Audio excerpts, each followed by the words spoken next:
DPD PDI Perjuangan Sumatera Selatan menggelar pendidikan kader Pratama dan kader Madya se-Sumatera Selatan.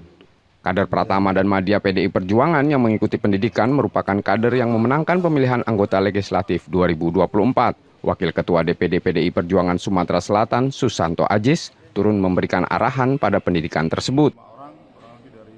Ini merupakan hal yang wajib.